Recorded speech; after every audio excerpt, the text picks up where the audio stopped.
What's happening, everybody? Good morning, good morning, good morning. The date today is Thursday, July the 9th, 2020. It's 11:02 a.m. Eastern Standard Time. I am coming to you live from the VoiceMann Studios in Toronto, Canada. And this is episode 77 of Mcrae Live. We are talking about the Halloween Kills teaser trailer. I touched on this yesterday when I jumped online, sort of impromptu, spur of the moment, to kind of get my quick thoughts out there. My first impression thoughts. I've had 24 hours to think about it. You've had 24 hours to think about it. We've all had 24 hours to think about it.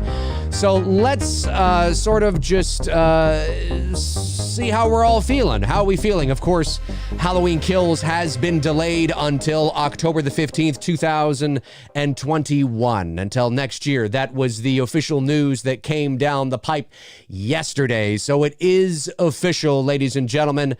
Halloween Kills will not be released this year in the movie theater, and I'm okay with that. Now, like I said on yesterday's show, I was sort of privy to that information, not exactly. I have a couple of sources, and this one individual reached out to me last week and said that something's coming down and it's not good. And I said, okay. And I asked him when, and he said, well, I think the middle of next week. And I said, okay, well, that was like last Tuesday or Wednesday, like a week and a day ago or so. Well, as you guys know, the last week or so, I've been neck deep into It's Me, Billy, which, of course, is the Black Christmas fan film I am co-writing, co-directing, co-producing. The Indiegogo campaign, by the way, is live right now. We've had great success over the last 5 days or so. We still need your help. We still need your help to get to our goal, because this is a high production value fan film that we want to deliver for you guys, bring Billy back. We are really excited about this.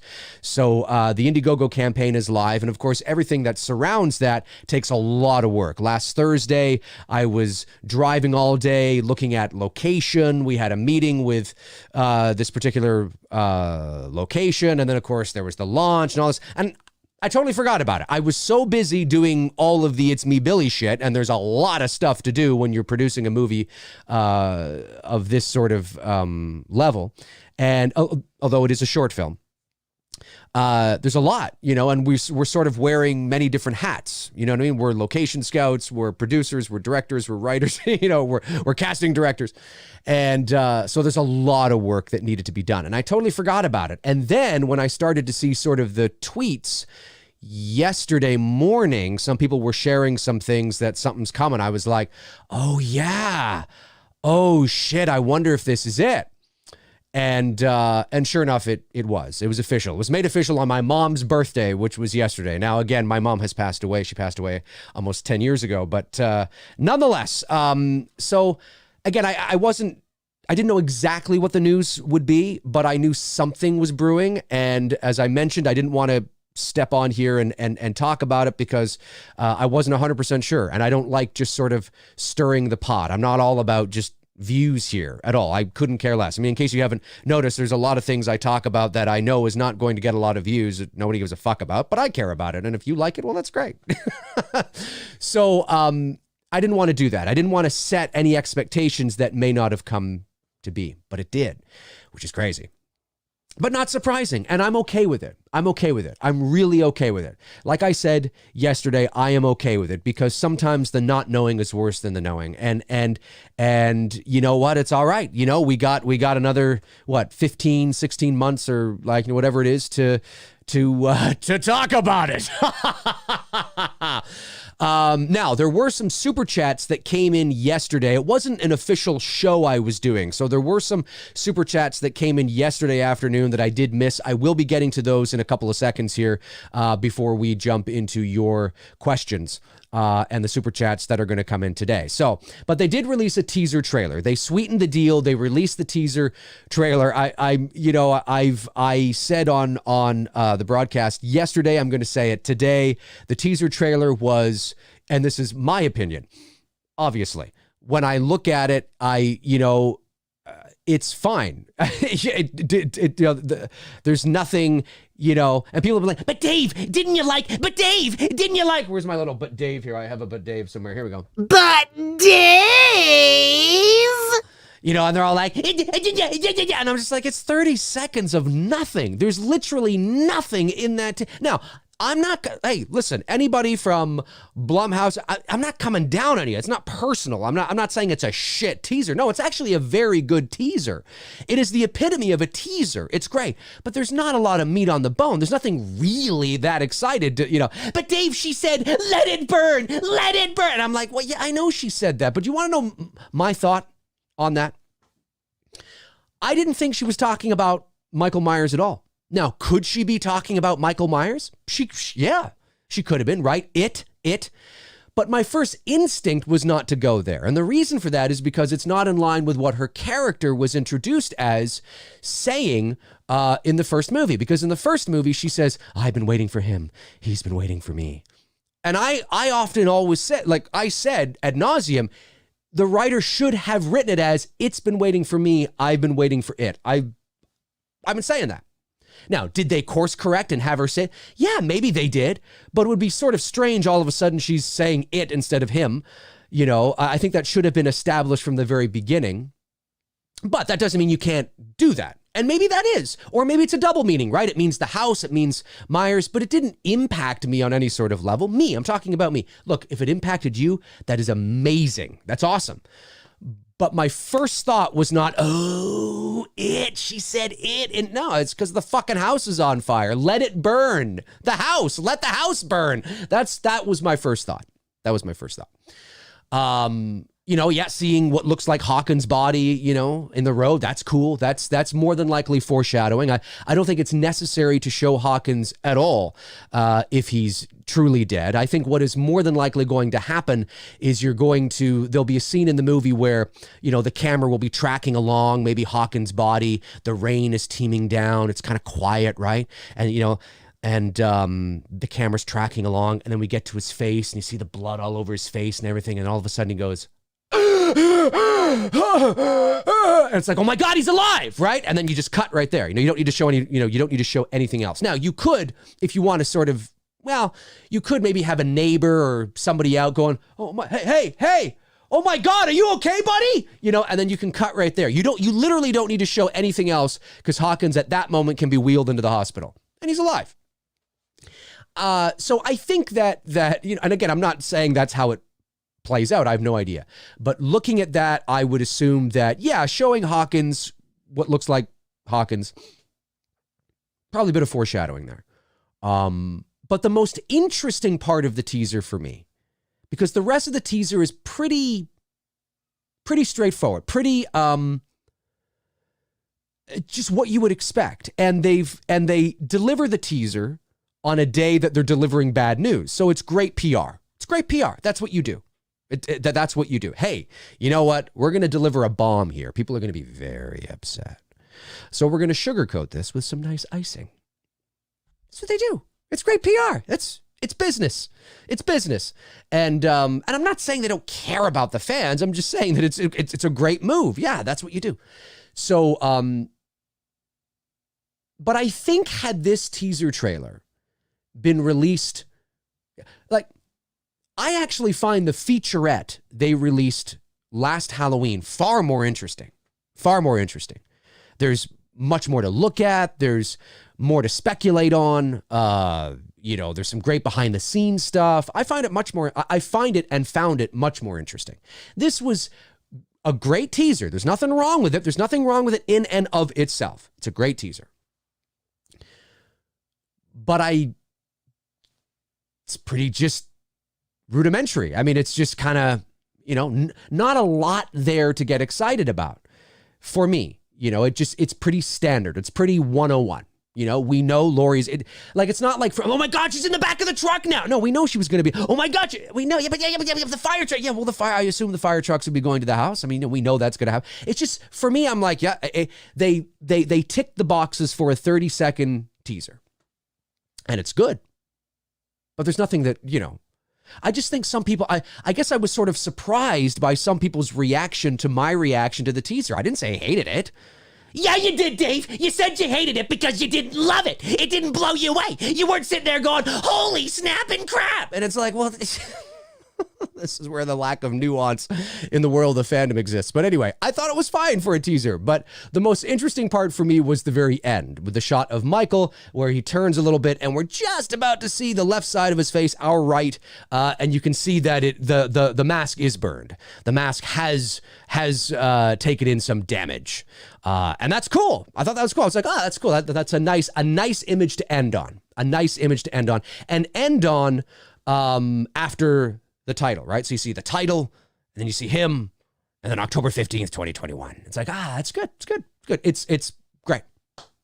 There's nothing wrong with it. Now, I did notice this too, actually. The first time I watched it, I did notice that when and again, when you are cutting teaser trailers, and I don't know which trailer house cut this, or maybe even if it was internal, it could have been. Because it's only 30 seconds. There's not a lot there. I would say that the thing that sort of I found strange was what sounded like the Pennywise It sort of soundscape when you see the balloons. And I'm not the only one that picked up on that. Now, whether it actually was the same track, I don't know.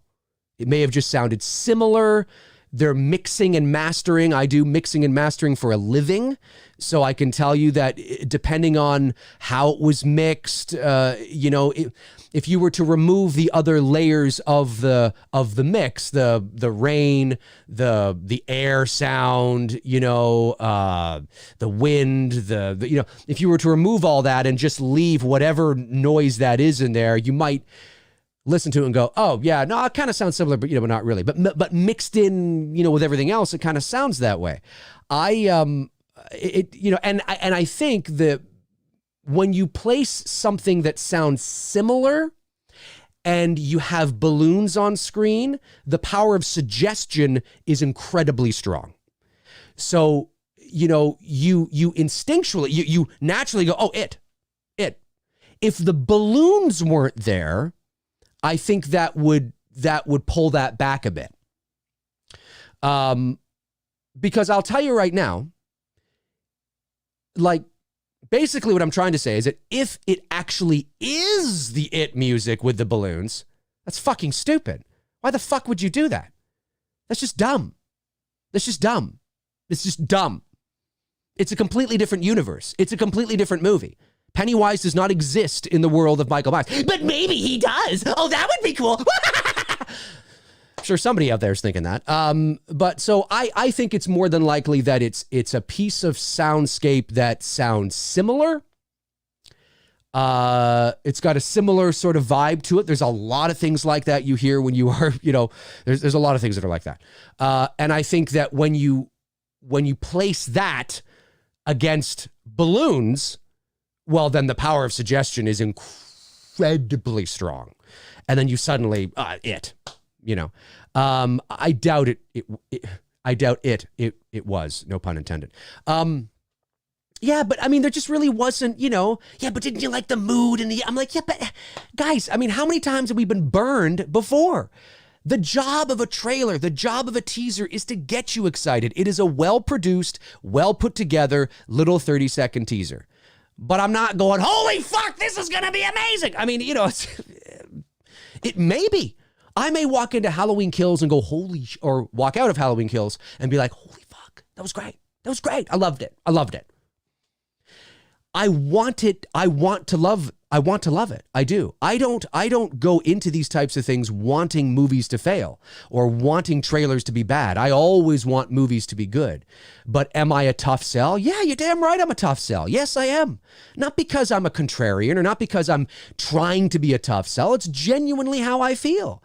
And when I see things that are rudimentary or pedestrian or, I'm just like, whatever, been there, done that, whatever, but when I see something that's, and you guys know me by now, when I see something that's like, whoa, I'm the first to be like, now that's good. That. And if I'm like, oh, that it must be really, well, okay, if Dave's saying that, right? But there's just a lot of things that, when you understand cinematic language and you understand just the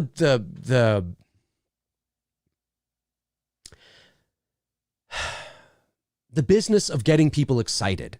You know, it's just, I look at that and Lori screaming, let it burn, isn't that cool? It is. It's cool in, I guess, in a vacuum, you know, but I who knows what the movie's going to be like, you know, and I have to admit, I'm cautiously optimistic. I'm cautious. I wasn't a gigantic fan of Halloween 18. I didn't hate it. I've always said that. I never hated it. I enjoyed watching the movie, but I think I enjoyed it more for nostalgic reasons than really what was going on in there. I didn't really think it was a great Halloween movie. I think it was a movie with mostly missed opportunities. Maybe opportunities that they've corrected in this new movie. Maybe that's true. You know what I mean?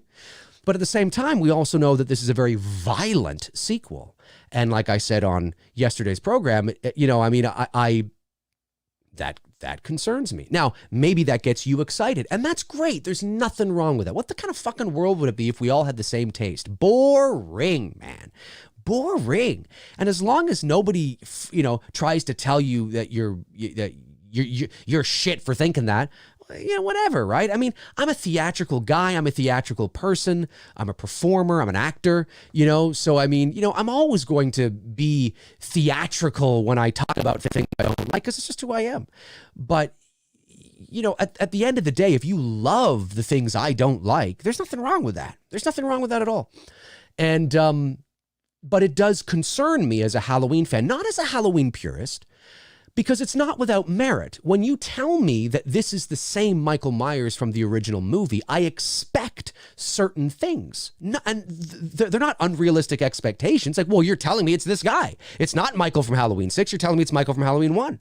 Listen, if this was a sequel to Halloween 6 and it was the most violent, I'd be like, yeah, fuck yeah, because it's that guy. It's George P. Wilbur in Halloween 6. It's the operating room guy. Yeah. Well, it'd be strange if he wasn't violent. It'd be strange if he wasn't. If there wasn't, yeah, I'd be like, I'd be the first to be like, shouldn't this be more violent here? you know, what's going on? But when you tell me it's that Michael Myers, and all of a sudden, apparently he's going to be tearing shit up like Jason Voorhees from, you know, Friday 7 or something like that, I'm just kind of like, and I'm not saying that is what he's doing. I'm just saying that, by all accounts, the general consensus here is that it's the body count is high and it's really violent. Well, yeah, that does concern me.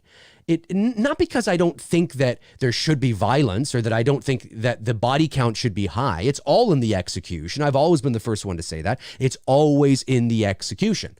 But it does concern me, you know, because I don't want what made Myers so special, what makes him so different than Jason, than Freddy, to be lost, you know. And I have a weird feeling if they try to do both, they try to have this lurking, emerging from the darkness, you know, Michael mixed in with all this, and it's just kind of, I said it would be a weird dichotomy for me. It'd be strange. It's like they're trying to please everybody, and it's like, no, you know, it just might feel weird. You know, so now, and as I said, I mean, we know that the body count is high.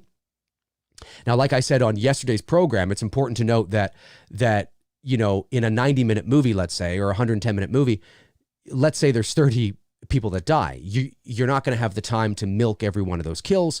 So most of those kills will be expendable. Most of those kills will be people like, you know, the doctor, the nurse, the cop, the firefighter, you know, and the kills will last probably, you know, what, like 5 seconds on screen, right? Like some firefighter will probably get a crowbar to the eye and down he goes, and, you know, and it's over. You know, that most of the kills will probably be like that, like the security guard in Halloween 2, you know, and, you know, the back of the head and things like that. Quick. But when you add it all up, the body count is very high.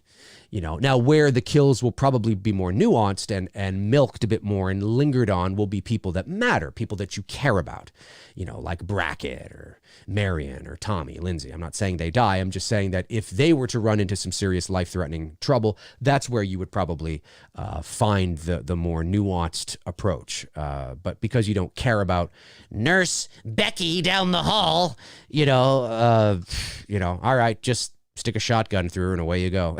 Whatever, right? So anyway, like I said, I don't hate the teaser. There's nothing to hate about it. There's nothing to hate about the teaser at all. But there's nothing for me that gets me pumped. Like I think because people are so desperate for something, you're desperate for something. If this teaser had come out last October, I think most people would be like, cool, okay, and on with the day.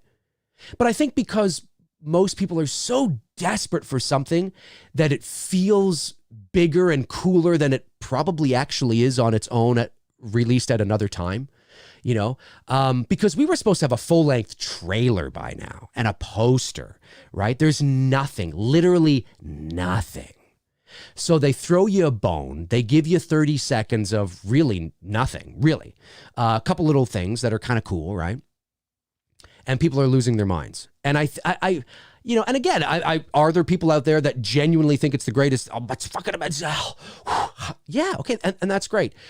But I think that had this come out 6 months ago, 8 months ago, Halloween time, everybody would have been like, oh, that's cool. That's cool. That's really cool. And then just kind of on with the day. And I have had a few people reach out to me, been like, yeah, it's like, whatever.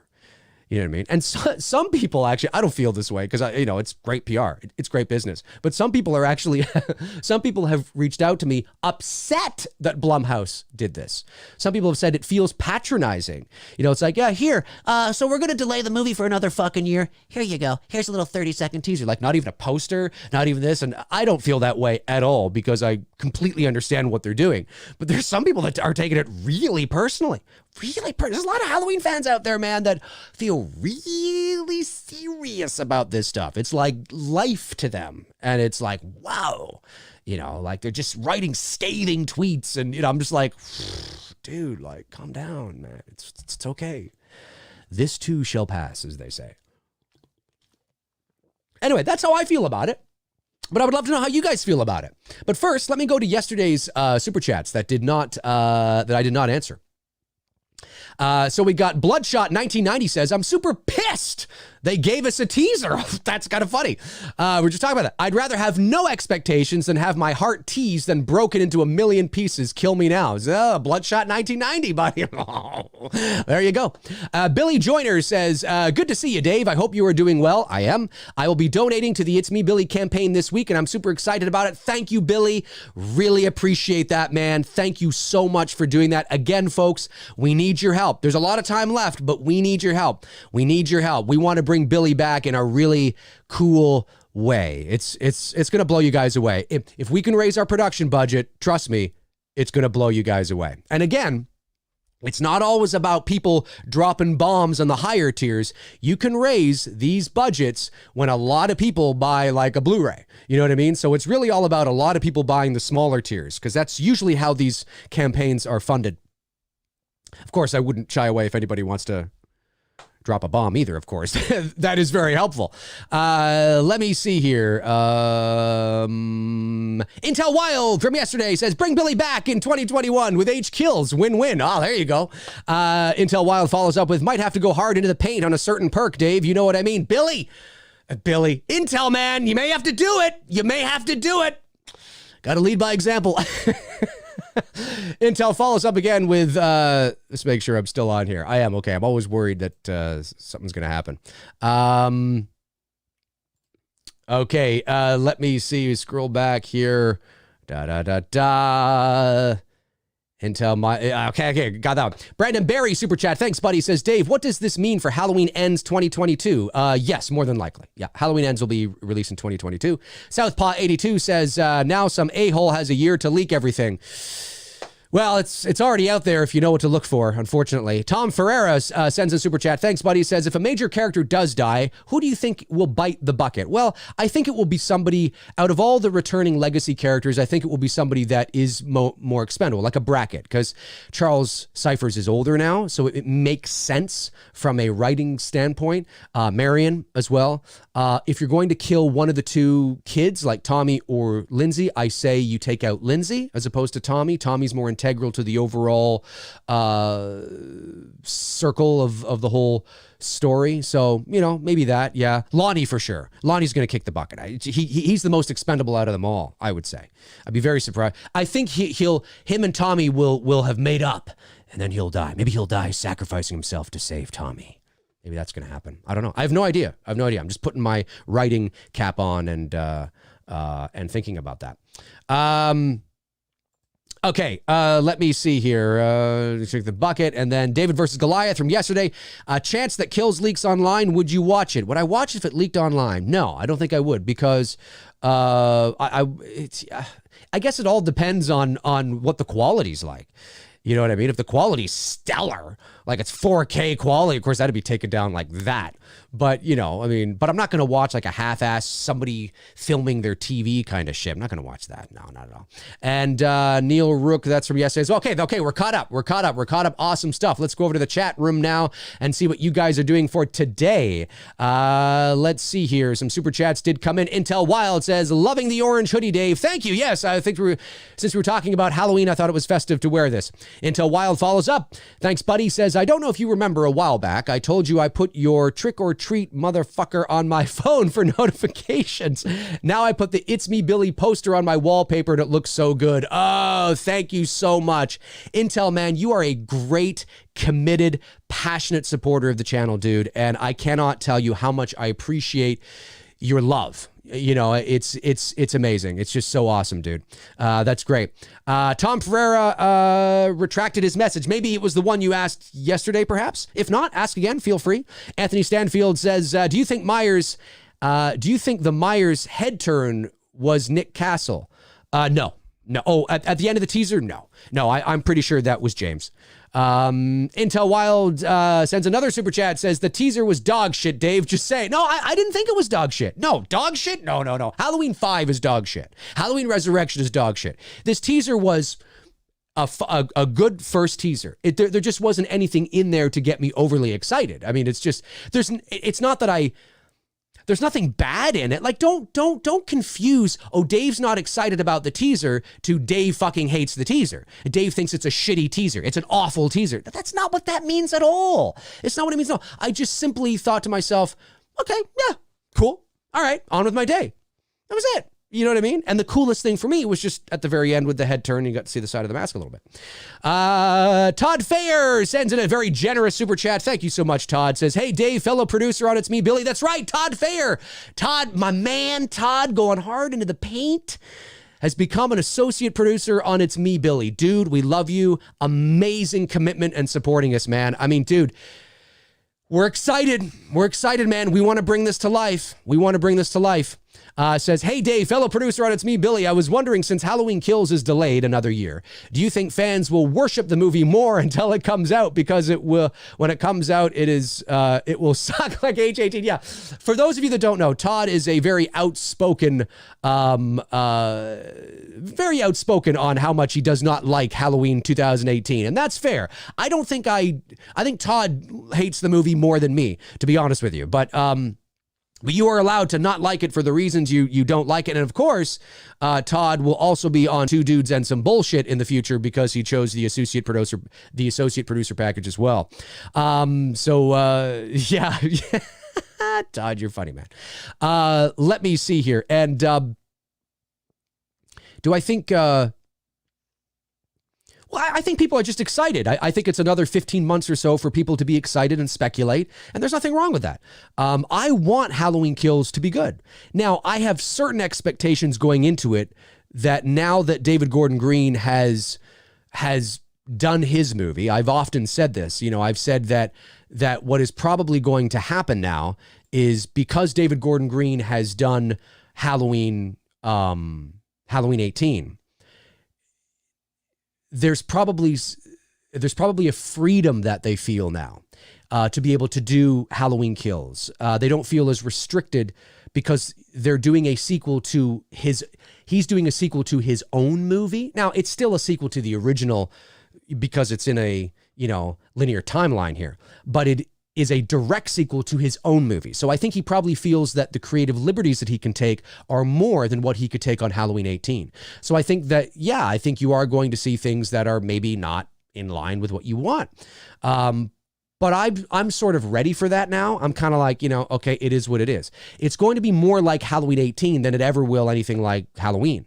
So I'm just going to go in like I did at the world premiere of the first one there and just walk in and just kind of, all right, just give me what you got, and try to enjoy it on its own merits that way. Try to enjoy it that way. I think will be the best thing to do. So, but yeah, I mean, there's no doubt people will definitely be, excited for it and talking about it. Wayne Gottke sends in a very generous super chat. Thank you, Wayne. Says Laurie's prophetic words will come back to haunt her. It will. Let it burn. Her house had several gas lines and her house is surrounded by woods. Haddonfield, I believe, will end up engulfed in flames, providing cover for Myers. I doubt that. That would be a lot of pyrotechnics and a lot of fire. I mean, you could CG fire, but CG fire is not all that great, really. Although it's probably a mix of the two in the movie, but yeah, I mean, some people have said, some people even said, why are the fire trucks even going to the house? Like it's engulfed in flames and firemen and women, will, if a house or a building or whatever it is unsavable, that's not a right, it's not a word, but, if you can't save it, they will just try to contain it. And I think that that's probably what's going to happen there. So they're not trying to save. Now, they might think there's somebody inside. So they might want to save the, they may want to save the, whoever is inside, whoever they think is inside. They probably know that Laurie Strode lives there. So, but they're not necessarily trying to save the house because it's just engulfed. So what they want to do is they want to set up a perimeter and just contain the fire. And because Laurie's house is really right in the middle of a rural area with a lot of woods, like you mentioned, they don't want that to spread into a forest fire. So, and I don't think it will. I think what's going to happen is that they will just contain the fire and, that way or whatever. And Michael will kill his way out of the fire, which visually will be an epic thing to see. Super chat from Dylan Holm. Am I saying that right? I just watched American Psycho again. Great movie. It's a very deep film and it's one of my favorites of all time. What do you think? Oh, it's a great movie. Oh yeah. The psychological layers that are in that movie are fantastic. And the very first time I watched that movie was with my girlfriend and she's a big fan of American Psycho and I didn't know what to expect. And I kind of knew what it was about, but I didn't realize that it was really all in it. Well, I don't know, I guess I can't say that, but you know what I mean? It's really all kind of, and there was a moment when he's out in the hallway and he's like naked or something. He's got the chainsaw. And I remember thinking, and I said this out loud. I said, wouldn't somebody hear him? Like, wouldn't neighbors hear his? And then of course, obviously you find out why that's not the case. Oh, it's a great movie. Great movie. Love that movie. Intel Wild, again, super chat says, the OG Halloween had 3 kills after Judith. 4 if you count the mechanic. Oh, you mean Freddie Mercury? Yeah. It's so funny. I made that joke. I posted a meme about, what was it, like a year and a half or so ago, where, well, it wasn't really a meme. It was just a photo and a caption that said, I made up this thing about how, in 1978, when John Carpenter, Freddie Mercury was down the street performing with Queen, and he was a big fan of John Carpenter's Assault on Precinct 13, whatever I said. And so they got him to lie in the bushes, and people thought I was serious. Are you fucking serious? That's Freddie Mercury? And I'm like, no, it's not. There was some people thought I was serious. I think he kind of looks like Freddie Mercury. Can't we go back to that? Why do we need 15 to 20 kills? It waters everything down. Well, again, Intel, there's nothing you said there that I don't actually, in principle, agree with. I think you're right. It wouldn't be the choice I would make, but I do get it. I do understand that they want, that's what people want. It may not be what I want. It may not be what you want, but it's generally what people want. They want high octane violence and kills in a slasher movie. It's what they want. And so that's what they're going to give you. It's not the choice I would want to do. That doesn't mean you can't up the body count. But my concern is, and again, and, you know, I even said this on yesterday's show, you know, I said that my concern, because I said that, you know, it's entirely possible, you know, they say, oh, you know, it's a lot more violent and intense, and okay.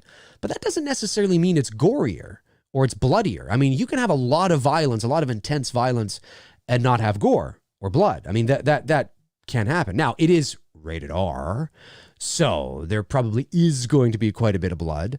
But there wasn't a lot of blood in Halloween 18. I mean, there was some. I mean, there was a lot of blood on Laurie, but I mean, like, gratuitous violence. That's what I'm talking about. I'm talking about gratuitous gore and violence.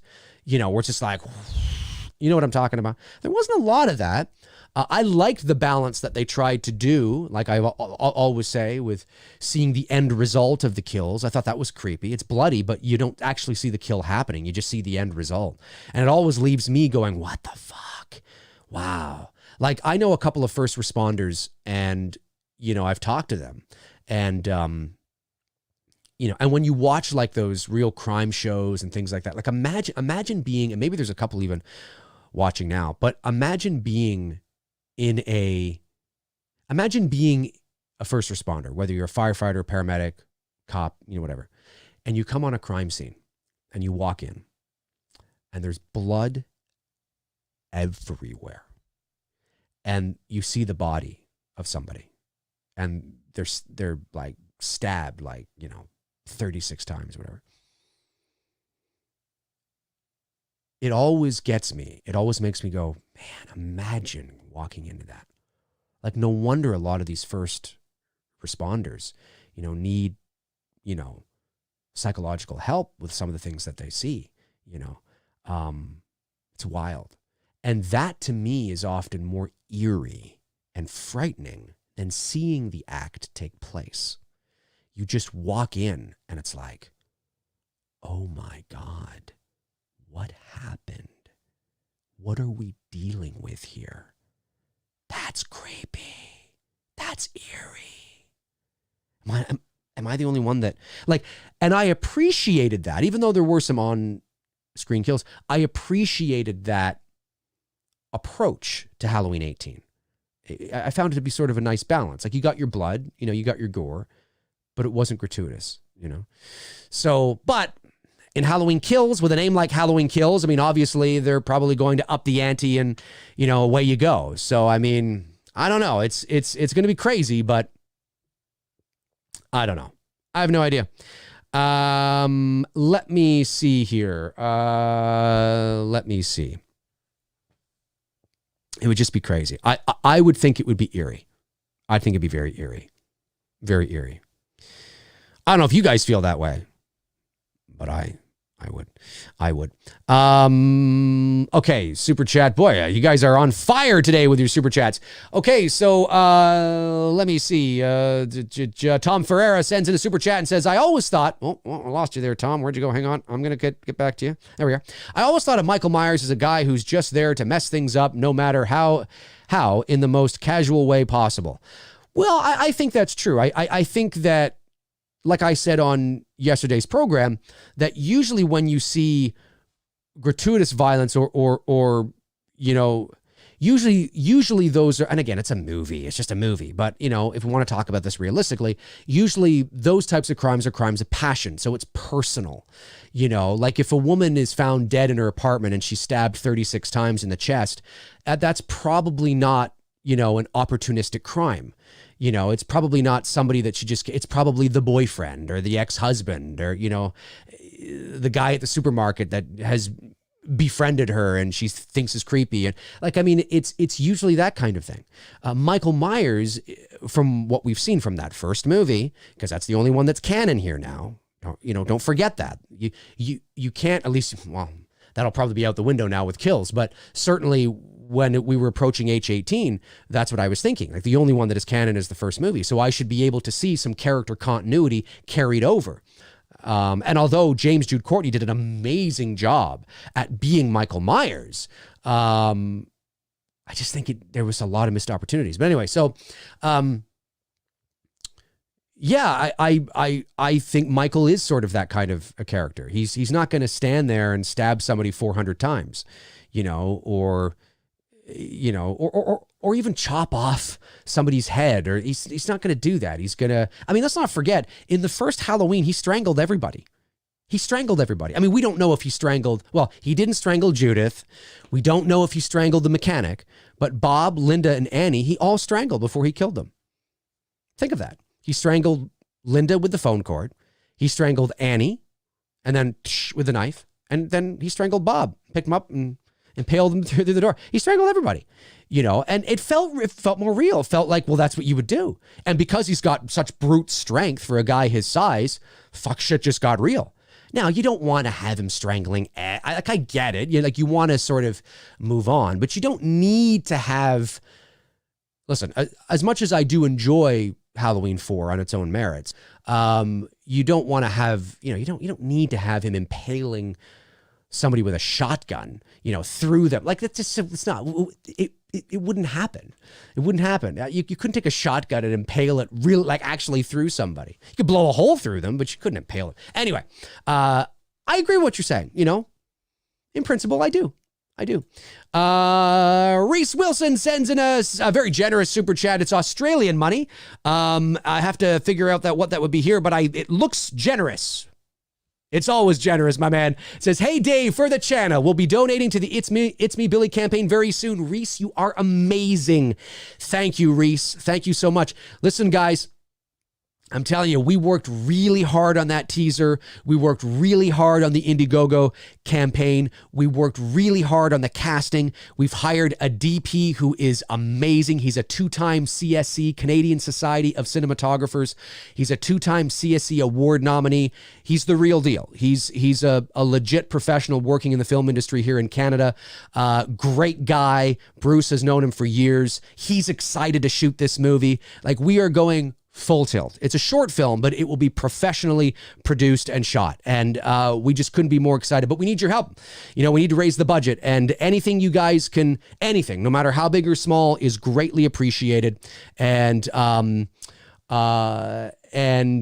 I always kind of see it like we're in this together, right? It's kind of like, okay, so we did a lot of hard work, a lot of the groundwork to get you guys excited. And if you guys can help us out, then if we can reach our goal, then you guys will be like, all right, we helped you out. Now we're passing the torch back to you guys. Now you got to go out and shoot a fucking movie, man. You got to shoot that movie. You know what I mean? So, and we'll be like, okay, we take it very seriously. And we're really excited about it. So, Reese, thank you so much, man. Thank you. Sincerely. Todd Fayer, another generous super chat. Todd, going hard in the paint. There's a couple here from him. Why do you think that Blumhouse let Gordon Green direct another Halloween film in H Kills? Because Gordon Green cannot direct a Halloween film.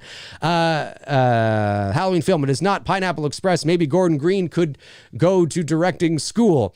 Yeah, Todd, again, folks, Todd is a big, he doesn't like David Gordon Green's Halloween. Well, because Halloween made $250 million at the worldwide box office. That's why. And he was the director.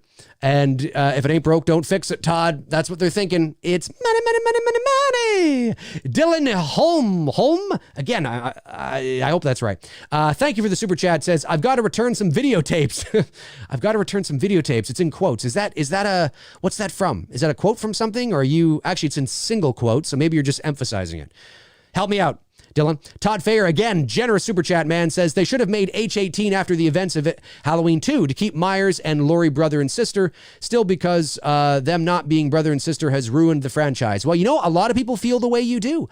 A lot of people really do feel the way you do, man.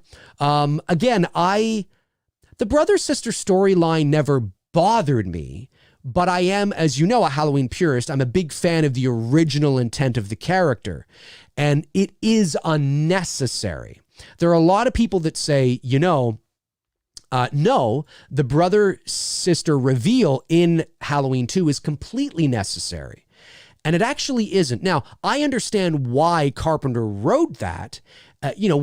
whenever you make a sequel, including Even It's Me, Billy, there are certain things that you have to open up a little bit because you are progressing the story forward. Now, the key is to keep, if you have a character like Michael or Billy, is to keep the ambiguity and the enigma intact. Like, you have to preserve the integrity of the character, the foundation that you've set. And I think if Halloween 2 had been the last Halloween, which it was supposed to be, and people say, well, no, it wasn't supposed to be because they made another one. No, it actually was. If you go back to 1981, they killed Michael Myers. He died in that fire because the plan was to go the anthology route. Now, that plan proved to be unsuccessful. So 7 years later, they brought Michael Myers back. But that wasn't, if Halloween 3 had been successful and the anthology route had been successful, your last Michael Myers film would have been Halloween 2 from 1981. It would have been. The only reason why he came back is because it wasn't successful. So the plan was to kill him. He did die in that fire at that moment in time, in that vacuum. So I think if that had been it, I'm like, oh, okay, all right, fine. But to go on and on and on and on and on with this lineage and sister and then H2O, and it just sort of ran stale, I think, for a lot of people. But it's not even necessary for Halloween 2. And the reason why is this. There's two things you need to change in Halloween 2, which would not be hard to do. You change the dream sequence that Laurie has, where her mother is saying, I'm not your mother. Oh, come on, blah, blah, blah, right? You change that. You change it. You can change it to Laurie having a dream of the moments that just happened. She's having a dream. It's a flashback to her in the closet, with Tommy Lee Wallace as the shape going like this and, and the light on and, you could have it like that. Just change it to that. And it makes sense. It would not be weird. It makes sense. Might even make more sense. And then, of course, the conversation in the back of the Marshall's car between Marion and Loomis. And you just rework that. I've been reworking dialogue in my short script for It's Me, Billy for months. You just rework it. Sometimes you go, okay, I'll go back. Nope, not going to work. We need to change that. Change it. You rework it. And the reason why is because if you change those things, the rest of the movie can stay the same. Nothing else changes. And you would just assume that the reason why he's going after Laurie or trying to find her is because she's the one that got away. That he hears it, Laurie's been taken to the hospital and he has this obsession with her. Okay. But we as an audience never see the character of Laurie Strode find out that she is Michael Myers' sister. That is never revealed to the character. It's never revealed to the character. So if the character of Laurie Strode never finds out that she is Michael Myers' sister, then who cares? Because we as an audience never actually get the satisfaction of seeing that. It's just for us. Okay. Now, we would assume that at some point, as she's riding in the ambulance to the next town, to another hospital, and her parents finally arrive, and, at some point she would find out on the news or through her, adopted parents or, whatever it is. But we never see it. Dr. Loomis never tells her. It's not like he says, I'm so sorry I left you. By the way, you're his sister. You're his sister. I mean, we never see that, right? We never see it. One of my favorite lines in that movie, actually, comes from Laurie. And she doesn't even look at Dr. Loomis. When Loomis goes over to her and is like, I'm so sorry I left you, are you okay? She's not even looking at him, not even paying attention. She's just looking at Myers lying there on the ground, right? And she goes, why won't he die? It's rhetorical. That's for the audience. Yeah, why won't he? What the fuck is going on here, right? Because Loomis never answers her. Because he just kind of is there and just kind of is like, get away from him. It's just, but because we never see Laurie find that out, it's irrelevant. It's for the audience. So you can remove the dream sequence, change it to something else, change, the dialogue in the back of the car, and the rest of the movie can stay the exact same.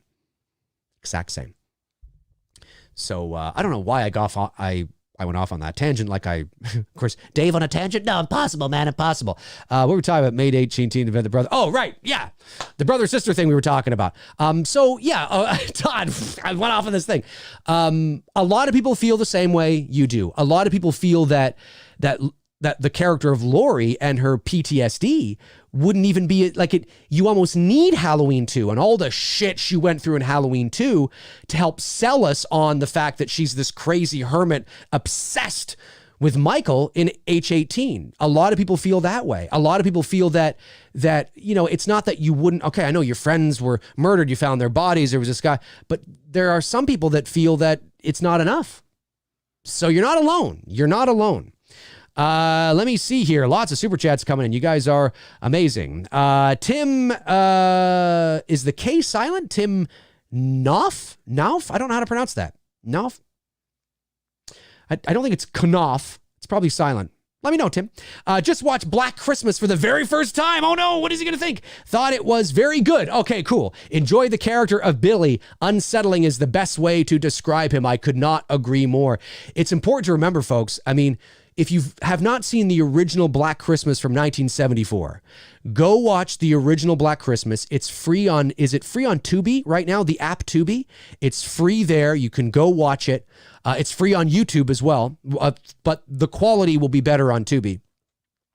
And if you enjoy it, then consider donating to our Indiegogo campaign. But because our short film is a unofficial, of course it has to be unofficial, sequel to the original. Something that's never been done before. So if you've never seen the original Black Christmas, it predates Halloween by 4 years. And you will definitely see a lot of things that Carpenter took inspiration from. Yeah. It's a slow burn. It's, a little dated now. But it is one of the great Canadian movies of all time, because it was a Canadian movie shot here in Toronto, and it's a classic. It certainly is one of the earlier slasher films, and it's not even a slasher. I mean, if that movie was released today, it'd be like a psychological thriller. But certainly, I understand why they use the term. But yeah, I'm so glad you enjoyed it, man. I'm really glad you enjoyed it. Big Dog Lintern says Tyler Maine's Michael versus Derek Mears Jason. I think I got to go with Derek Mears Jason on that. I think I do. I don't know. I think Derek Mears Jason might have an upper hand. It's Jason, man. I don't know. Anthony Stanfield says, I honestly think stalking and lurking is just as powerful as a kill. Could not agree more. Could not agree more. The anticipation and the suspense. That was one of the things that I found lacking in the H18 movie, was that there was really no suspense in the movie at all. I didn't really feel any sort of dread or ominous suspense at all. At all. Intel Wild sends in a super chat and says, Dave, we need an emergency ABA-a-thon. Ask Billy anything. The Indiegogo campaign stalled in the last 24 hours, and I'm alarmed. This Saturday, I call for a 5 to 6 hour show. Well, listen, we knew that was going to happen. We were strong out of the gate. We've raised Canadian. What are we at right now in terms of Canadian dollars? We are currently sitting at 223 backers, $25,099 Canadian, which is pretty good. We have a $60,000 budget Canadian. That's about $45,000 US. So I don't know what we're sitting at US right now. Probably just over 18,000 US. But we made a strong start. We had a very strong start. And which I'm happy about. We've raised 41% of our production budget in the first 5 days, which is amazing. But we still have 2 months to go. But like I said, these things were going to happen. I mean, this pace was not sustainable. People were really excited about it. Everybody came out in droves to support it in the first, few days, which is amazing. But, we don't need to raise $5,000 a day for the next, 2 months. But we do need to keep it going. Because but stalling or slowing down is part of the game. Campaigns have ebbs and flows. There's probably people right now, at least I hope there is, that maybe are just, waiting to get paid. You know what I mean? Saving up a little bit because they have time. They got 2 months. Maybe there's somebody that's eyeing an associate producer pack and is like, oh, it's a little expensive, but if I save up a little bit, I have a little bit of time, and maybe they will. You know what I mean? We'll see what happens. But certainly this isn't surprising. I don't think it's alarming. I think what would be alarming is if we only raised $2,000 in the first 5 days. Although that might be good, For some people, it depends on what your budget is. And then if we start to slow, then it's kind of like, and maybe after the first week, we've only raised like 4% of our budget. That would tell us that maybe the demand is not there. But 41% after 5 days tells us there's a demand there. Bloody Disgusting picking up the article tells us there's interest there. It's like, oh, what's this? You know, this is interesting. You know, I think what it is too is that fan films get a bad rap, right? Most fan films are amateur productions. Not all of them, most of them are. This is not. This is a professionally produced film. But you know, you can't really, you know, it's hard to get that across because, I mean, I've had a lot of people say, you know, you had me until you mentioned fan film. You know, there's a lot of people that just think of backyard amateur stuff, you know, with your friends. And because most fan films are like that. And then every now and then you get a fan film like Never Hike Alone or Dylan's New Nightmare or It's Me, Billy that comes along. But it takes a lot of work to weed through all of the other stuff. So people take notice and go, oh, it's this kind of fan film. Oh, okay. And then people might be, oh, okay, well, let's get this going, you know. But also money's tight right now, right? We're still in the middle of a pandemic. Money's really tight. You know, and we understand that. And, but just a reminder though, too, if you've already purchased and you don't really want to buy another perk, you can donate as well. There is an option to donate. If you're on your phone, scroll to the very end of the last perk, which is the executive producer perk, and there should be a little icon that says make a donation.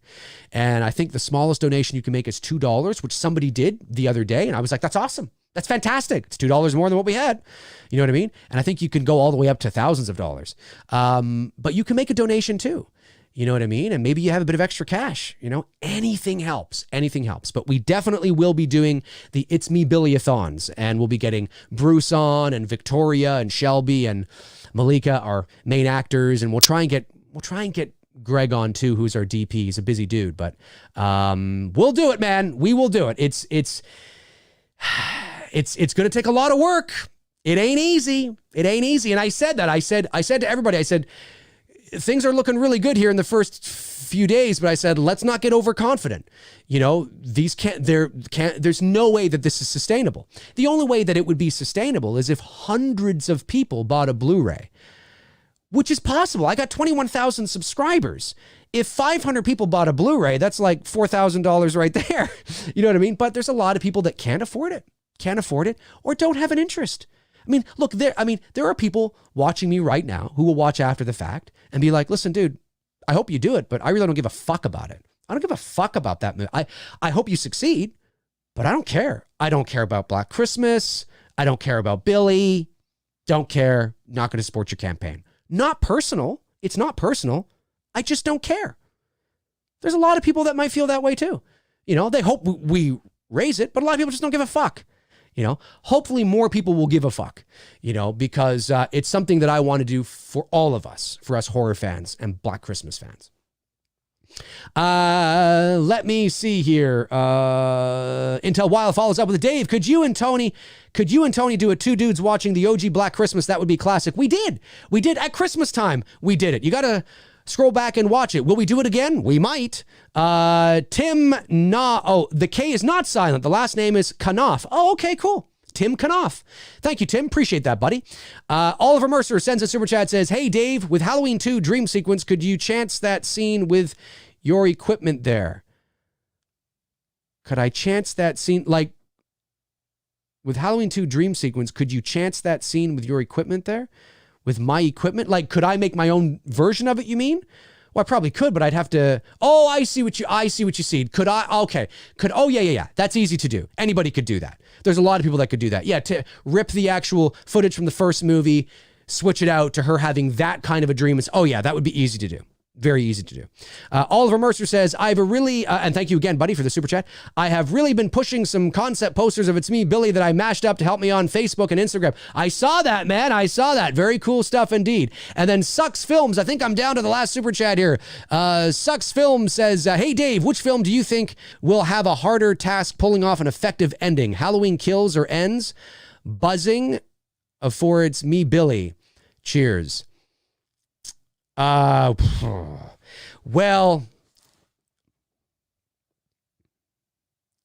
the buzzing for It's Me, Billy.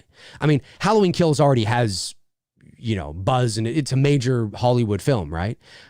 We just need to get, out of sight, out of mind, right? I think there are a lot of people out there that still don't know about this, don't know about the campaign. Just on the day that Bloody Disgusting dropped the article, just wasn't on the internet that day, didn't read it. And then, of course, they drop so many articles in a day that it gets pushed, right? So, and then there are people that don't read that, or there are so many people that that would probably love to donate to this campaign, but just haven't done it yet, because they just don't know about it or whatever. But out of sight, out of mind. And so you will hear me mention it a lot throughout the next several months, naturally, of course, because I have to. And talking about it, posting about it, because, geez, I got 21,000 subs. If 10,000 people donated $2, we'd be almost there. Think about that. Just think about that. If 10,000 people donated just $2, we'd be nearly there right now. It's insane. I mean, the chances of that is highly unlikely, of course, but that's the principle of it, right? It's like, wow, it's really not as crazy as one might think, but the interest has to be there, and not everybody can. Not everybody cares. There are a lot of people that are just like, hey, Dave, man, I wish you well. I love you, brother, but I just don't give a fuck about Black Christmas, so I'm not going to spend any money on it. That happens too, man. Zach Frederick says, I think Halloween and Black Christmas both took inspiration from Night of the Full Dark Moon. Also, dude, films have been inspiring each other over generations. There's no doubt that the Night of the Full Dark Moon would have been inspired by some film. Also known as Silent Night, Bloody Night, and Death House, which came out in 1972 before Black Christmas. It's true. And there would have been movies that inspired them. Everybody inspires each other. The trick is to make it your own while taking inspiration. And I think John Carpenter did that beautifully with Halloween, because there's no doubt he was inspired by Bob Clark and Black Christmas. Thomas Reynolds says, does Tony Michael have a YouTube channel? He used to have a YouTube channel. He had a YouTube channel where he was talking Halloween and producing content like that. And then he got really busy because he's a professional photographer, obviously. Not just doing his little horror photos, but he actually is a photographer. He gets paid to do it. But he got really, really busy, and then he just got tired of the bullshit.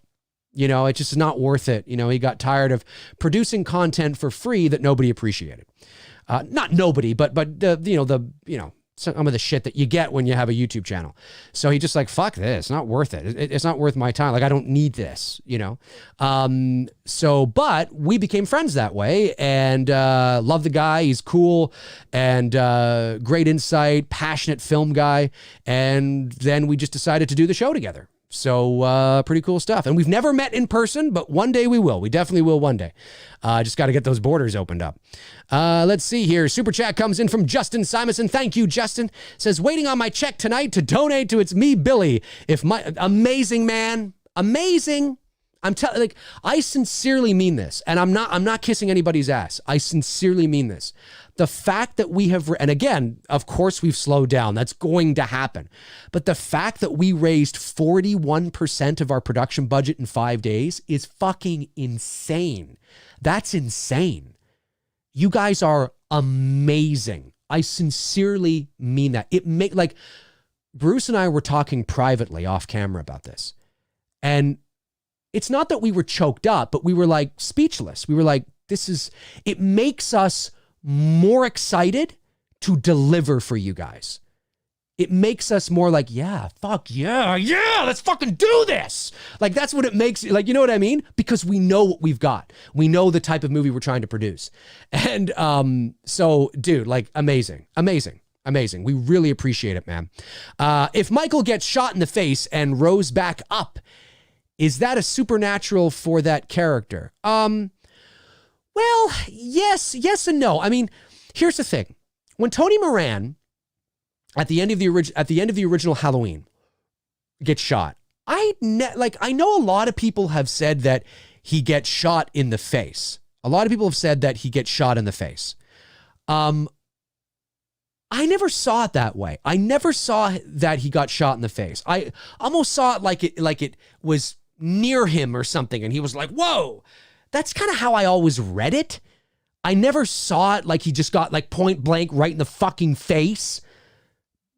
I never saw it that way. Now, maybe that is what Carpenter intended. Maybe there's an interview somewhere where that's what, I just never read it that way. I never read it that way. But that's me. But if he does get shot point blank in the face and sits up, yeah, I mean, there is a supernatural edge to the character. There always has been. Even in the first movie, there's a supernatural edge to him. What I am a gatekeeper of is preserving the enigma of the character, the mystique, the mystery of the character. That's really important. It's what makes him different than Freddy and Jason. You know, if you tell us why he's doing what he's doing or what's making him evil, he just becomes like everybody else. You know, that doesn't mean that you don't like, yeah, anyway, I've talked about this ad nauseum, but yeah, that definitely would be part of it for sure. Frank Reiger says, missed a super chat. Did I miss a super chat, Frank? Let's see here. Frank Reiger says, from your biggest fan, Frank. I love you, Frank. You are amazing, man. You're the super chat I missed. You're the super chat I missed. I love it. I love it. Let's see here. DeQuail, is that how you say it? DeQuail Stover? Dave, you know in the trailer when Sheriff Hawkins was laying on the ground? Well, we think that's him. It wasn't raining. It was the leaves blowing in the wind. Oh, really? I thought it was raining. I thought it was raining a little bit. Oh, interesting. Okay. Well, there you go. Thanks for clearing that up for me, buddy. I appreciate it. I thought it was raining. It was the leaves. I thought I saw rain. I'll have to go back and look. If you know, you probably watched it more than I have. So I will take your word on that. I will take your word on that. There's no doubt, I'm sure after this is done, there'll be people going, it wasn't rain! But Dave! Paul Williams says, Dave, is that Hawkins at the beginning of the teaser trailer? And why is Michael just chilling at the end of the trailer? Shouldn't he be surrounded by fire? Well, it's a low angle shot of Michael turning his head. We have no idea what's around him. It's far too close to him to get context. There could be fire. It could be the moment where he's left the property and he's standing sort of away from the house. So the flames are in the background, lighting maybe the one side of his face, and he's just kind of there. And maybe he hears, I don't know, more sirens or something, or he just kind of turns his head, you know, or maybe that shot doesn't even end up in the fucking movie. You know, that's entirely possible as well. But that didn't bother me. No, it's he's not just chilling. It's clearly we've been thrust into a moment that lacks context. And most teaser trailers do lack context. They are designed to give you a taste of context, a taste of a much larger picture, a bigger picture that is surrounding what's going on. It's like when you look at the It's Me, Billy Indiegogo teaser. You know, there are clues in that teaser that are, I mean, it's void of context, right? Most teasers are. Most teasers should be. But they give you clues into a much larger world, into a much bigger picture, so to get you excited, to get you excited for the potential of that. So with Michael just kind of there at the end going like that, geez, he could just be out on the property. He's just killed 10 firefighters and 3 cops, and he's there and he's just kind of turning his head. You know what I mean? That's all that is, you know? So I thought it was the best moment in the teaser, to be honest with you.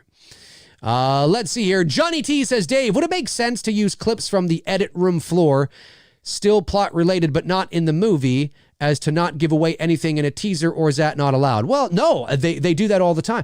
Most trailers and teasers are cut before the picture lock is even done.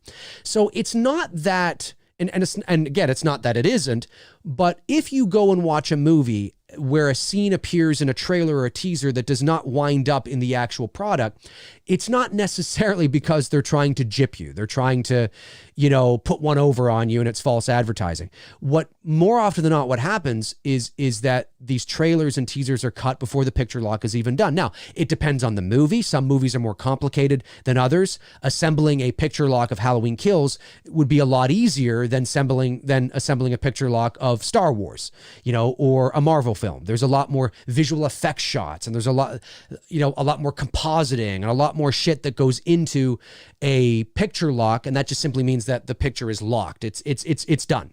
There's a lot more that goes into that than, say, a Halloween film. Halloween is much more straightforward. But that's what happens, is that they're constantly tweaking and adjusting for pace and flow. And sometimes there's a clip that winds up in a trailer that just doesn't end up in the movie. And it's not because they're trying to put one over on you. Sometimes, though, it could be because they know it's a great money shot and they know it's great for advertising. And they know that it may not end up in the movie, but it doesn't ruin it. It's not integral to the plot. It's not an integral moment that's going to change anything, but they know it's great for marketing. Sometimes that happens too. Is it illegal? No, I wouldn't say it's not. It's allowed. Sure. Yeah, it is. There's a lot of that happens more often than you would think. Yeah. Let me see here. Was there a super chat that did come in from Kevin Fishgall? There was. Kevin, my man, says Tony's channel was called Haddonfield News. That's right. He was the reason I found Dave. Dave Mcrae was a suggestion under Tony's video. Thanks, Tony. Very cool. I did not know that. That's actually really cool. Let's go over to my other window.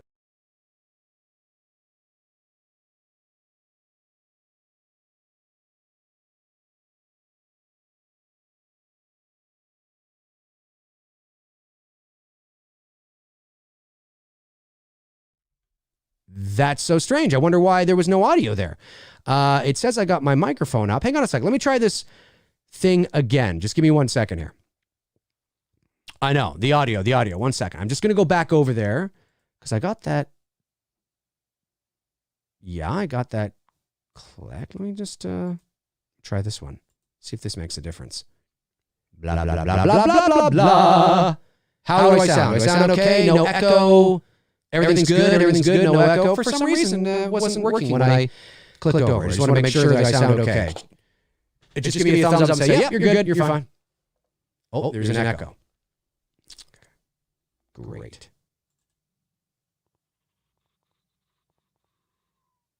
Blah, blah. How about now? Has it been changed now?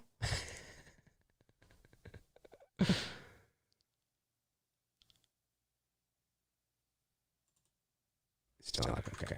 All right. How about now? Is it better now? Better now? I'll go back over here. How we now?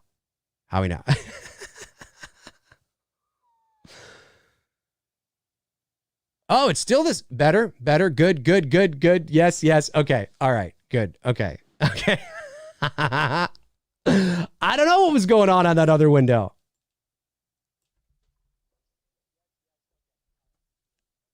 That's so funny. I don't know what was going on that over. I don't know. For some reason, there was an echo. But hey, it happens. It's all right, though. It's all right. We'll just stay on this window for today.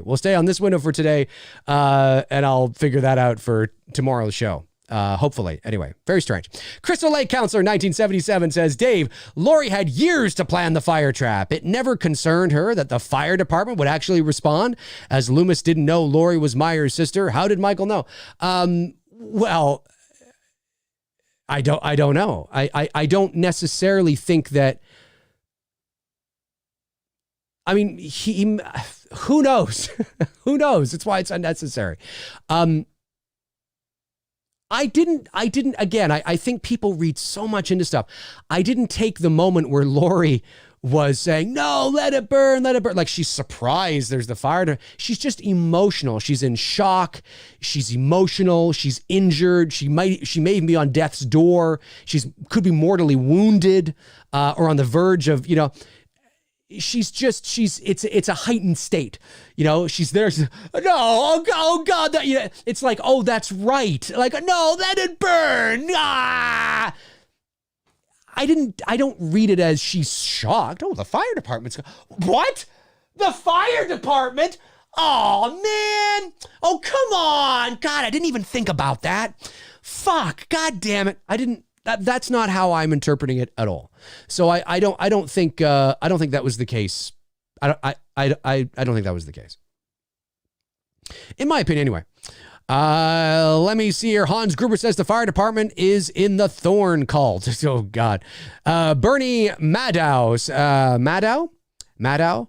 Again, guys, because I'm a voice actor, instinctually, I if I see words and names that can be many different ways, I tend to phonetically, like, it's just like, oh, wait a minute, is that Madow, Madow? When you do what I do for a living, there's sometimes you read a script and you're like, and then the director will be like, oh, actually that's ba ba ba ba, and you're like, of course it is. You know what I mean? Like, because there's so many different ways to say certain names. Anyway, you said here, yeah, I got that it vibe from that too. Yeah, it's so strange. But I think it was because you hear something that sounds similar and you have pumpkins, balloons. So the power of suggestion is huge. It's huge. Let me see here. Blue Raven Film says, it's me, Billy. Will be great, Dave. I wish I was Bruce Wayne so I could give you all the money you need. Dude, I wish you were Bruce Wayne so you could give us all the money that we need. Like I said, we still got a lot of time. 41% in with still 2 months to go. It's amazing. Well, not quite. Till September 2nd. So just under 2 months. Yeah, we're at like 55 days or something left now. It's still pretty good. But we got to keep it going. We got to keep the train going. And again, it's not about dropping bombs every day. Even if we could make $500 a day, $500 a day, is it doable? I don't know. Maybe not. But if we can get the passion going, if the fans are like, all right, let's do this, even if we can do that, even $250 a day, over the course of, it's doable. It's doable. Look, do Bruce and I have to make 60,000 for this thing to go through or not? No, but you definitely want to make it. But we couldn't make It's Me, Billy, even with the money we've made now. We just couldn't do it. Because of the logistics of the film and the caliber of film that we're trying to produce. So it's a great start. There's a lot of things we can do with it now. But we need to keep it going. We need to raise at least, hopefully, and that's why we're doing the It's Me Billy-a-thons too, to help with that. But hopefully we can raise at least 95% of our budget. That would put us in a good position. But raising 40% of your budget, it's a great start, but it's not enough. But yeah, man, I wish you were Bruce Wayne too, buddy. Zach Frederick says, Dave, what about the movie Entity? Have you seen it from 1982? I think it's a slasher. They're fun, but it's movies like Poltergeist, Exorcist, and Entity that really freak me out. What do you think? I have not seen Entity from Oh, have I seen Entity? I might have. I know the movie you're talking about. I'd have to go back and check. Frank Riker says, super chat missed. Oh, I missed a super chat. Let's go back here. Frank, on the ball. Frank, my man. Let me go back. Justin Simonson. You're right, I did. Justin Simonson says, the trailer for 2018 had the original ending in it. The trailer for 2018 had the original ending. Yes, it did. There was a shot where Laurie and Michael were outside about to exchange blows. Yes, I do remember that, man. I do remember that. Okay, we'll go for another 10 minutes. We'll bring this thing right to 12:30 and do an hour and a half. Aaron Click says, Dave, you were talking in your own echo chamber. Ching. I was. Robert Miles says, as a backup plan, in case the weapons, guns, and burning the house was not enough, Laurie should have had a rocket launcher to blow up the burning house to make sure Michael stays dead. Yeah, I agree with that. It would have been wild. An entire explosion. Blow up the entire house, and it blows up the surrounding rural area, seeping into the town of Haddonfield, and the entire town of Haddonfield blows up. The entire town of Haddonfield blows up. I'm telling you, that's what they should have done. Cody Buchanan says, why do we call Michael Myers the Shape? Well, that was because in the original screenplay from 1978, John Carpenter referred to him as the Shape. Whenever it was Nick Castle's stuff, Well, no, that's not entirely true because obviously Tommy Lee Wallace was him as well, and Deborah Hill was him with that great shot of the very Hitchcockian shot of Tommy, you know, looking through the window, seeing the silhouette of the shape across the street, just amazing. But whenever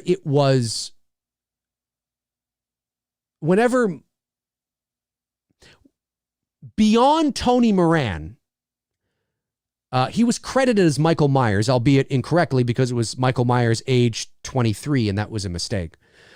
I've said this before, but I'll say it again. Okay, you make the mistake in the first movie, age 23, but you make it again in the end credits of Halloween 2. Go and watch Halloween 2, 1981.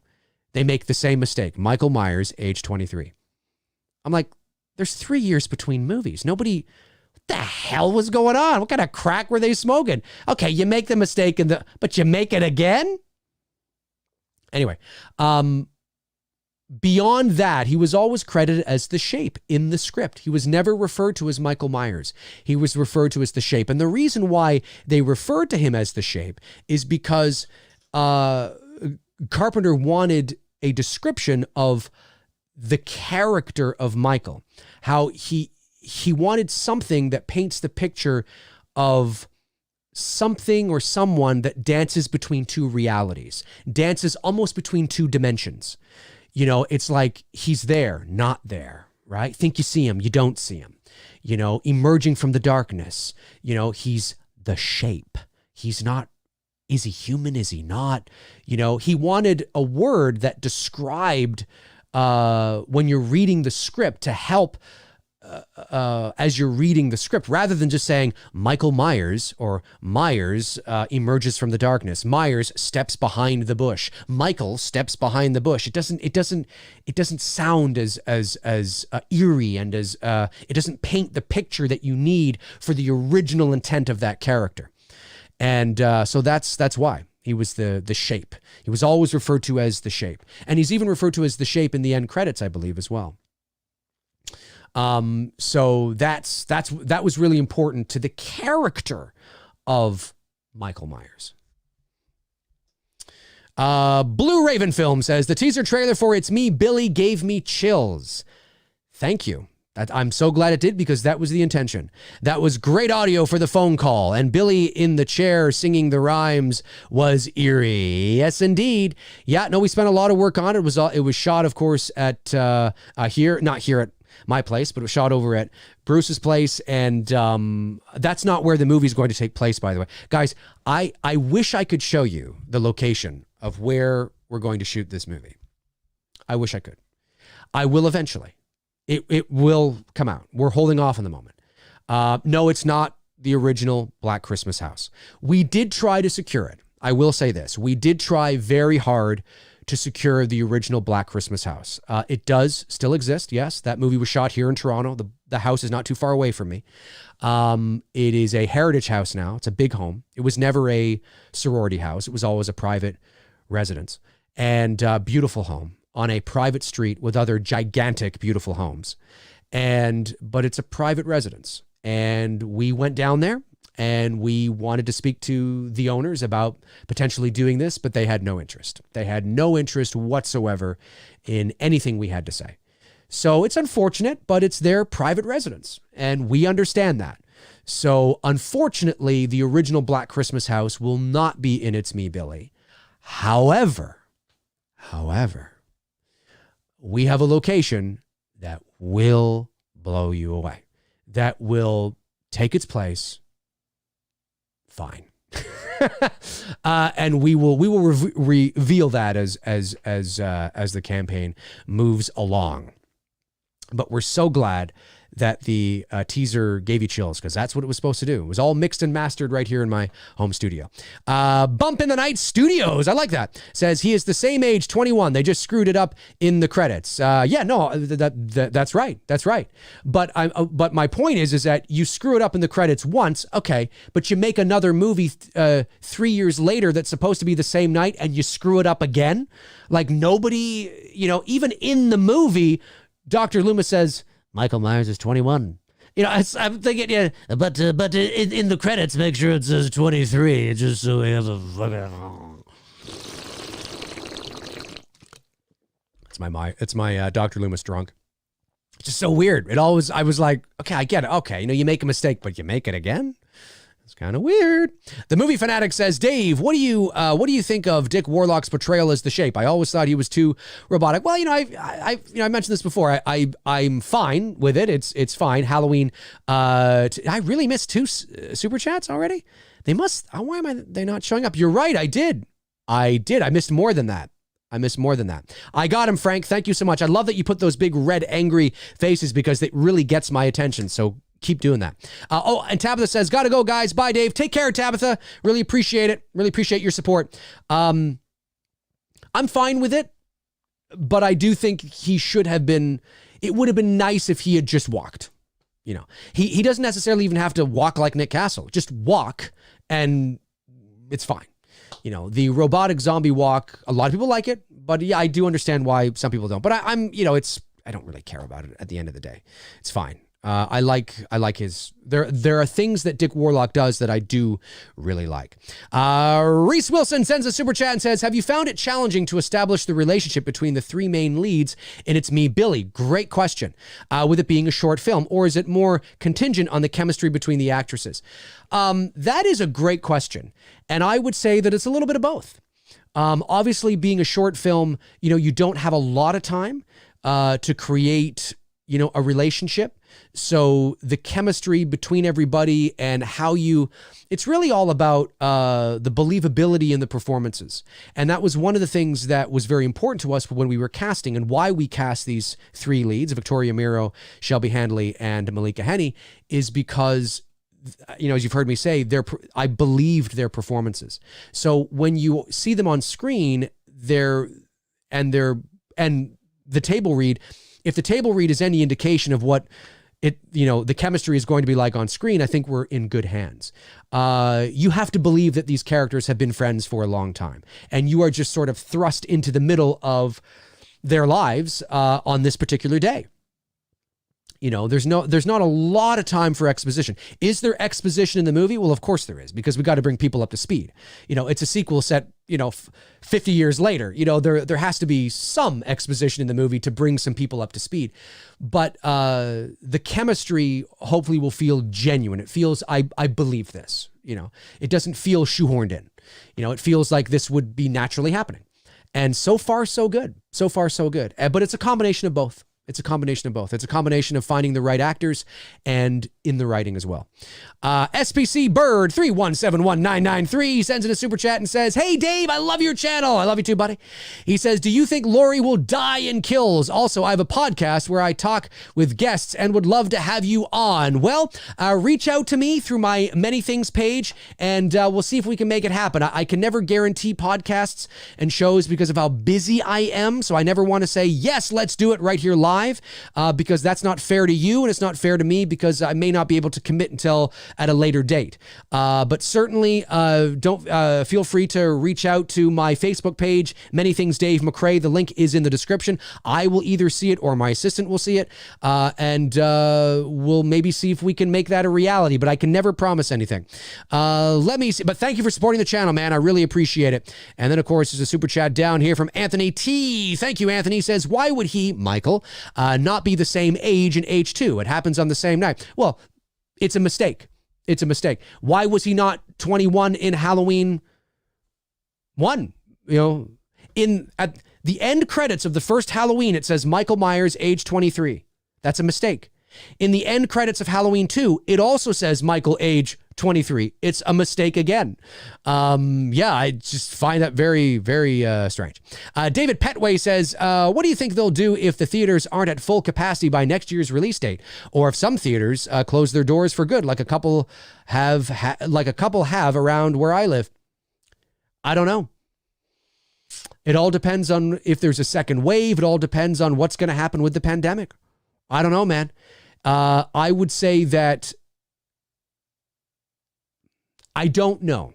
And I have ideas, but I don't know. I want to wait and see what happens before I start really talking about that. I mean, the logical choice would be that VOD becomes more of a viable option, and that the business model for VOD is beginning to be structured around a way where you can make, $250 million. But right now it's not. You can't make, you can't at this present time make a Star Wars movie that's going to cost you $200 million to make, another $300 or $400 million to market, and expect to make $1.5 billion on VOD. It's not going to happen. It's not going to happen yet. So I don't know. But it's very interesting to see how this all unfolds, man. Super chat, Gary Rango says, Dave, I ordered the original Black Christmas. Yes. Order the original and then order a Blu-ray of ours as well. Bernard Cozy sends in a super chat. Thanks, buddy. Says, Dave, I'm sad. I wanted to see this movie so bad. What happens if we are still dealing with this a year from now? Could it hurt the movie in the long run? Well, I mean, again, like I was just saying, it's entirely possible that we could be in this position next year. It's entirely possible. I hope it's not going to happen. I hope we're not going to be in this position next year, but it's entirely possible. And I think by that point, then the possibility of seriously,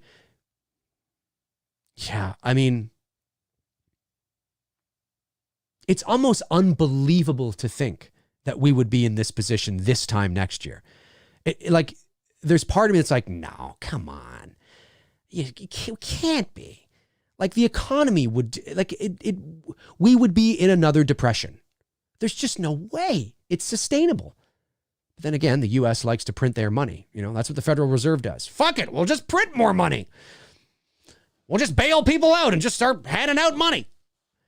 Who knows? Maybe that's what'll happen. And then Frank Riker, the last super chat of the day, says, for the sexy MFers in the chat, Frank, I love when you come in like that. It's just amazing. All right, folks, that's going to do it for me on episode 77 of Mcrae Live. I want to thank all my moderators, of course, Frank Riker, Tabitha Short, Jason Knight, Darren Sands, for doing what you do. I really, really appreciate it. You guys are amazing. Thank you to all the super chats that came in here today. I really do appreciate that. Thank you to the non-super chats. Of course, if I did not get to your question, it's never personal. There's always a lot of people. We had nearly 300 people in the chat today. A lot of people watching, a lot of people talk, and a lot of people want to converse and ask questions. You can try again tomorrow, because I'll be back tomorrow morning at 11 o'clock a.m. Eastern Standard Time for episode 78 of Mcrae Live. So you may have an opportunity then to chime in there as well. And don't forget, in the description, the Indiegogo link to It's Me, Billy. Anything is greatly appreciated. This is a professionally produced short film that we want to deliver for you guys. We're really excited about it, folks. So don't forget, the It's Me Billy campaign is live, and the Indiegogo teaser, if you've yet to check that out, check it out. It's on my channel. It's also attached to the campaign as well. Make sure you check that out. All right. I will be back later. I mean, not later today, but later as in, I'll see you later. That's it for me. In the meantime and in between time, I will talk to you guys soon. Cheers.